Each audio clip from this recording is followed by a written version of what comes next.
ಈ ನೂಡಲ್ಸ್ ನೋಡ್ರಿ, ಈ ನೂಡಲ್ಸ್ ತಿನ್ನೋದ್ರಿಂದ ನಿಮಗೆ B P, sugar, cholesterol over the time ಜಾಸ್ತಿ ಆಗತ್ತಂದ್ರೆ ನೀವು ನಂಬ್ತೀರಾ?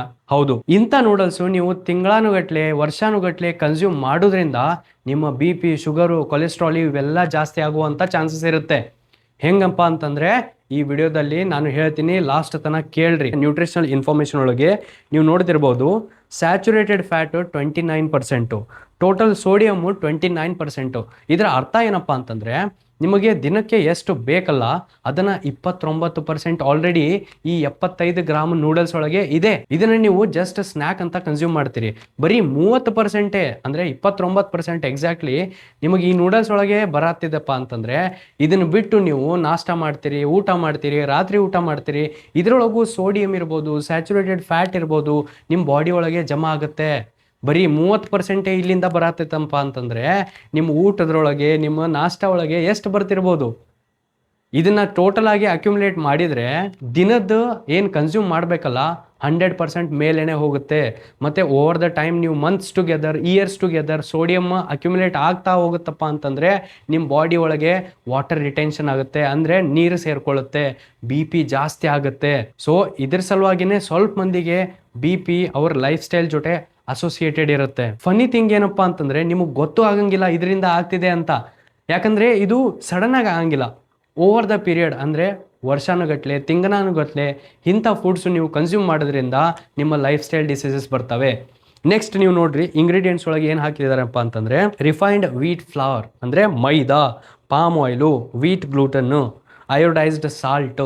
ಇದರೊಳಗೆ ನಿಮಗೆ ಪಾಮ್ ಆಯಿಲು ನಿಮ್ ಡೇಂಜರಸ್ ಅಂತ ನಿಮಗೆ ಗೊತ್ತು. ಓಕೆ, ಇದ್ರ ಬಗ್ಗೆ ನಾನು ಜಾಸ್ತಿ ಎಕ್ಸ್ಪ್ಲೇನ್ ಮಾಡಂಗಿಲ್ಲ. ಈ ವಿಡಿಯೋದೊಳಗೆ ನಾನು ಏನು ಕಾನ್ಸಂಟ್ರೇಟ್ ಮಾಡ್ತೀನಪ್ಪ ಅಂತಂದ್ರೆ ಮೈದಾ ಬಗ್ಗೆ. ನೋಡಿ, ಮೈದಾ ಹೆಂಗಪ್ಪ ಅಂತಂದ್ರೆ ಈಸಿಯಾಗಿ ನಿಮಗೆ ತಿಳಿಸ್ಕೊಡ್ಬೇಕಪ್ಪ ಅಂತಂದ್ರೆ ಅಡಿಗೆ ಮನೆಯಲ್ಲಿ ನೀವು ಏನೋ ಒಂದು ಬೇಯಿಸ್ತಿದ್ದೀರಾ ಅಂತ ತಿಳ್ಕೊರಿ. ಸಪೋಸ್ ನೀವು ಅನ್ನ ಮಾಡ್ತಿದ್ದೀರಾ ಅಂತ ತಿಳ್ಕೊರಿ. ನಾ ಬಂದು ನಿಮಗೆ ಹೇಳ್ತೀನಿ, ಅನ್ನ ಮಾಡ್ಬೇಕಪ್ಪ ಅಂತಂದ್ರೆ ನಿಮ್ಮ ಅಡಿಗೆ ಮನೆಯಲ್ಲಿ ಒಂದು 5-6 ಬಾಂಬ್ ಹಾಕ್ಬೇಕು, ಅವಾಗೆ ಅದು ಚಂದಾಗಿ ಕುಕ್ ಆಗತ್ತೆ ಅಂತ. ನೀವೇನ್ ಮಾಡ್ತೀರಿ? ನಗತೀರಿ. ಅಡುಗೆ ಮಾಡ್ಬೇಕಪ್ಪ ಅಂತಂದ್ರೆ ಯಾರು ಬಾಂಬ್ ಹಾಕ್ತಾರಪ್ಪ ಅಂತ. ಹಂಗೆ ರೀ ಇದು ಮೈದಾ. ಈ ಮೈದಾ ಅಂದ್ರೆ ಏನು? ಇದ್ರೊಳಗೆ ವಿಟಮಿನ್ಸ್ ಇರಂಗಿಲ್ಲ, ಮಿನರಲ್ಸ್ ಇರಂಗಿಲ್ಲ, ಪ್ಲೇನ್ ಸ್ಟಾರ್ಚ್ ಇರುತ್ತೆ, ಅಂದ್ರೆ ಕಾರ್ಬೋಹೈಡ್ರೇಟು. ನಾನು ಮೈದಾನ ಎದಕ್ಕೆ ಬಾಂಬ್ನ ಕಂಪೇರ್ ಮಾಡಿದನಪ್ಪ ಅಂತಂದ್ರೆ ಈ ಮೈದಾ ಸಡನ್ ಆಗಿ ಸ್ಟಮಕ್ ಒಳಗೆ ಹೋದ್ಮೇಲೆ ಬ್ಲಡ್ ಶುಗರ್ ಸಡನ್ ಆಗಿ ಸ್ಪೈಕ್ ಮಾಡುತ್ತೆ. ಈ ಸ್ಪೈಕ್ ಮಾಡೋದ್ರಿಂದ ಇದು ಒಂಥರ ನಿಮ್ ಬಾಡಿ ಒಳಗೆ ಬಾಂಬ್ ಹಾಕ್ದಂಗೆ. Over the time, months together, years together insulin ಜಾಸ್ತಿನೇ ಇದೆಪ್ಪ ಅಂತಂದ್ರೆ ಸೆಲ್ಸ್ಗಳು ಇನ್ಸುಲಿನ್ ರೆಸಿಸ್ಟೆನ್ಸ್ ಆಗ್ತವೆ, ಇನ್ಸುಲಿನ್ ಸೆನ್ಸಿಟಿವಿಟಿನ ಕಳ್ಕೋತವೆ, ನಿಮ್ಮ ಬಾಡಿ ಒಳಗೆ ಬ್ಯಾಡ್ ಕೊಲೆಸ್ಟ್ರಾಲ್ ಜಾಸ್ತಿ ಆಗುತ್ತೆ. ಇದರಿಂದ ಏನಾಗತ್ತಪ್ಪ ಅಂತಂದ್ರೆ ನಿಮ್ಮದು ಕೊಲೆಸ್ಟ್ರಾಲ್ ಇರ್ಬೋದು, ಹಾರ್ಟಿನ ಪ್ರಾಬ್ಲಮು, ಡಯಾಬಿಟೀಸು, ಹೈಪರ್ ಟೆನ್ಷನು, ಇಂಥವೆಲ್ಲ ಪ್ರಾಬ್ಲಮ್ಸ್ ಸ್ಟಾರ್ಟ್ ಆಗ್ತವೆ. ಮತ್ತೆ ಲೋ ಫ್ಲೇಮ್ ಒಳಗೆ ನೀವು ಏನು ಅಡಿಗೆ ಮಾಡ್ತಿರಲ್ಲ ಅದನ್ನು ಏನು ಕಂಪ್ಯಾರಿಸನ್ ಅಪ್ಪ ಅಂತಂದ್ರೆ ವೆಜಿಟೇಬಲ್ಸು, ಫ್ರೂಟ್ಸು ಇಂಥವೆಲ್ಲ ಕನ್ಸ್ಯೂಮ್ ಮಾಡೋದ್ರಿಂದ ನಿಮ್ಮ ಬಾಡಿಯಲ್ಲಿ ಗ್ರ್ಯಾಜುವಲ್ ಶುಗರ್ ಸ್ಪೈಕ್ ಇರುತ್ತೆ. ಸಡನ್ ಆಗಿ ಸ್ಪೈಕ್ ಆಗಂಗಿಲ್ಲ ಬಾಂಬ್ ಆಗ್ದಂಗೆ. ಸೊ ಗ್ರ್ಯಾಜುವಲ್ ಶುಗರ್ ಸ್ಪೈಕ್ ಆಗಿದ್ರೆ ಗ್ರ್ಯಾಜುವಲ್ ಆಗಿ ಇನ್ಸುಲಿನ್ ರಿಲೀಸ್ ಆಗುತ್ತೆ, ಅದರಿಂದ ನಿಮಗೆ ಬಾಡಿಗೆ ಎಫೆಕ್ಟ್ ಆಗಂಗಿಲ್ಲ. ಇದ್ರ ಸಲುವಾಗಿ ನಾನು ಮೈದಾನ ಬಾಂಬ್ಗೆ ಕಂಪೇರ್ ಮಾಡೋದು. ಸೊ ನೆಕ್ಸ್ಟ್ ಟೈಮ್ ನೀವು ಯಾವಾಗಾದರೂ ಇಂಥವೆಲ್ಲ ಫುಡ್ಸು ತಗೊಳ್ಳುವಾಗ ಪಾಮ್ ಆಯಿಲು, ಮೈದಾ ಇಂಥವೆಲ್ಲ ನಿಮಗೆ ಹಿಂದ್ಗಡೆ ಪ್ಯಾಕೆಟ್ ಒಳಗೆ ಕಂಡ್ರೆ ಸಡನ್ ಆಗಿ ನಿಮ್ಮ ತಲೆ ಒಳಗೆ ಏನು ಬರ್ಬೇಕಪ್ಪ ಅಂತಂದ್ರೆ ಇದು ಬಾಂಬು, ನಮ್ಮ ಬಾಡಿಗೆ ಬಾಂಬು ಅಂತ. ಇಂಥವೆಲ್ಲ ನೂಡಲ್ಸ್ ನೀವು ನಿಮ್ಮ ಮಕ್ಕಳಿಗೆ ಕೊಡ್ತಿದ್ರೆ, ನಿಮ್ಮ ತಂದೆ ತಾಯಿಗಳಿಗೆ ಕೊಡ್ತಿದ್ರೆ ಬಹಳ ಕಾನ್ಶಿಯಸ್ ಆಗ್ರಿ.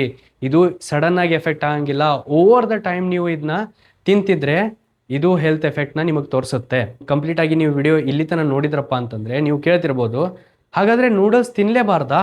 ನೂಡಲ್ಸ್ ತಿನ್ಲೇಬಾರ್ದು ಅನ್ನೋದೊಂದು ಎಕ್ಸ್ಟ್ರೀಮ್ ಥಾಟ್. ಯಾವಾಗಲೂ ಮಾಡರೇಷನ್ ಇಸ್ ದ ಕೀ ಅಂತ ಹೇಳ್ತಾರೆ. ಅಂದರೆ ನೀವು ತಿಂಗಳಿಗೊಮ್ಮೆ ಆಗಿರ್ಬೋದು, 6 ತಿಂಗಳಿಗೊಮ್ಮೆ ಆಗಿರ್ಬೋದು, ಇಂಥ ನೂಡಲ್ಸ್ನ ನೀವು ಕನ್ಸ್ಯೂಮ್ ಮಾಡ್ಬೋದು, ಇದು ಎಫೆಕ್ಟ್ ಆಗಂಗಿಲ್ಲ. ನೀವು ನೂಡಲ್ಸ್ ಕನ್ಸ್ಯೂಮ್ ಮಾಡ್ತಿದ್ದೀರಪ್ಪ ಅಂತಂದ್ರೆ ಅದಕ್ಕೂ ಮೆಥಡ್ ಇದೆ, ಹೆಂಗ್ ಕುಕ್ ಮಾಡ್ಬೇಕಿದ್ನ ಅಂತ.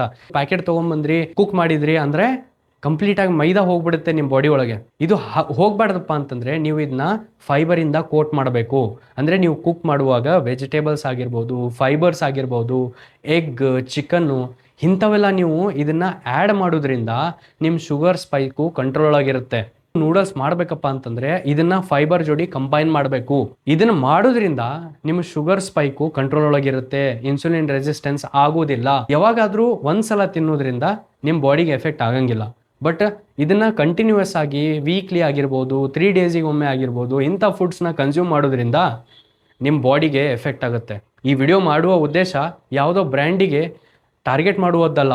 ಈ ಬ್ರ್ಯಾಂಡ್ಸ್ಗಳು ತಾವಾಗೇ ಇಂಗ್ರೀಡಿಯೆಂಟ್ಸು ಅವ್ರ ಪ್ಯಾಕ್ ಹಿಂದ್ಗಡೆ ಬರೆದಿರ್ತಾರೆ, ಇದು ಏನನ್ನೋದು ಬರೆದಿರ್ತಾರೆ.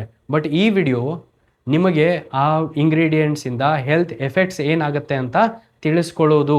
ಈ ವಿಡಿಯೋ ಇಲ್ಲಿ ತನಕ ನೀವು ನೋಡಿದ್ರಪ್ಪ ಅಂತಂದರೆ ನಿಮ್ಮ ಫ್ಯಾಮಿಲಿ ಮೆಂಬರ್ಸಿಗೆ, ನಿಮ್ಮ ಮಕ್ಕಳಿಗೆ, ನಿಮ್ಮ ತಂದೆ ತಾಯಿಗಳಿಗೆ ಯಾರು ಇಂಥ ಫುಡ್ಸ್ನ ಕನ್ಸ್ಯೂಮ್ ಮಾಡ್ತಾರಲ್ಲ ಅವರಿಗೆ ವಾಟ್ಸಪ್ ಒಳಗೆ ಶೇರ್ ಮಾಡಿರಿ.